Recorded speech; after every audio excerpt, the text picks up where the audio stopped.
Tiene a la base la aprobación que se hizo el año pasado de 20 millones en el marco de los 2.000 millones aprobados desde marzo 2020 al gobierno para que gestionara los recursos extraordinarios que le permitieran atender de mejor forma la pandemia. Tuvo su primera aprobación el 16 de abril y justamente fue ratificado hace un año, el 22 de junio. Hay que hablar con la verdad de cara a la población. Cuando los destinos de los financiamientos solicitados han estado claros y se ha cumplido además con los requisitos que establecía el decreto de origen, que hay que recordar, en el artículo 11 del decreto 608 se establecía la obligación de presentar presupuestos extraordinarios, porque justamente derivaba de recursos extraordinarios y además se podía habilitar su ejecución más allá del cierre de un ejercicio fiscal, que es la realidad que hoy estamos viendo acá, donde se viene a presentar un nuevo presupuesto extraordinario. El FMLN ha acompañado cuando las cosas son claras. Ahí se cae el discurso de los que acá repiten que nunca se acompañan las cosas, que no se priorizaba por la salud y la vida de la gente. Falso. Esta es una prueba clara. Y lo que deja ver además es que por la incapacidad de ejecución del gobierno no supieron utilizar oportunamente estos recursos que los tuvieron a disposición, como ya muy bien se ha dicho acá, desde agosto a través de la aprobación del desembolso. Si las cosas venían en orden, con claridad en el detalle y además cumpliendo los requisitos que el decreto establecía, ¿por qué nos íbamos a oponer? Señalábamos todas aquellas incongruencias e ilegalidades cuando no se ceñían a los procesos que el decreto establece. Y que no era para que nosotros, diputados y diputadas, conociéramos. Es para que la gente en sus casas conozca cómo se está utilizando el recurso que al final vamos a pagar todos y todas. Recuerdo perfectamente en una visita del ministro de Salud donde le preguntamos si estos 20 millones que ya habían sido aprobados, ratificados, desembolsados, ya habían sido puestos a disposición para la atención de la pandemia. Y él dijo que Hacienda no le había dado nada de estos recursos.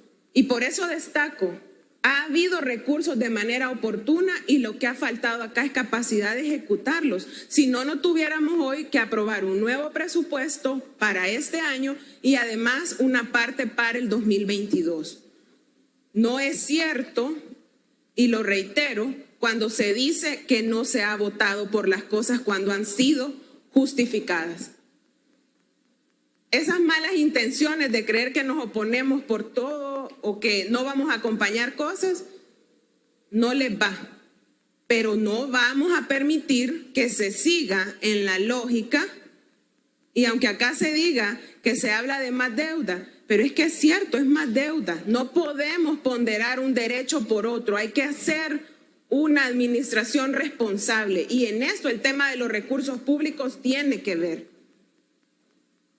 Cuando cumplieron, y yo debo decir que creo que es el único presupuesto extraordinario que pidieron, aun cuando el mandato en el decreto estaba.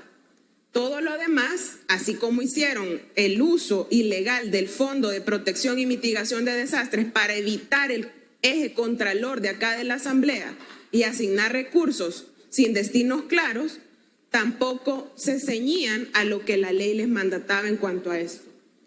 Y sí, debo reconocer también que en estos 20 millones los destinos están sumamente claros, hasta territorializados, porque está especificado a qué hospitales, cuánto va para cada uno de los rubros, siempre en materia de salud. Y por lo tanto, hoy también acompañaremos la aprobación de este nuevo presupuesto extraordinario y esperamos que realmente les alcance el tiempo para poder ejecutarlo y ponerlo en función de la gente, porque obviamente responde a la necesidad de una atención integral en el manejo de la pandemia para salvaguardar la vida de la población. Recursos que han estado disponibles desde el año pasado y que ahora, un año después, todavía no han sido ejecutados y por lo tanto hoy de buena voluntad acompañamos y daremos seguimiento a que de manera efectiva estos fondos lleguen a los territorios, a los hospitales, a todos los departamentos tal cual está establecido en el decreto que le dio origen a estos 20 millones y sean justamente las personas en los departamentos, en los municipios del país, los que se vean beneficiados con una atención oportuna en el tratamiento de la pandemia del COVID-19, que como muy bien se ha dicho acá, continúa afectando. Incluso se sabe que hay cifras donde el número de muertos que lamentamos hoy es mayor incluso que lo que el año pasado se tenía. Habría que transparentar y dar a conocer muy bien estas cifras para que la población esté al tanto y justamente nos sigamos cuidando todos y todas. Gracias, presidente.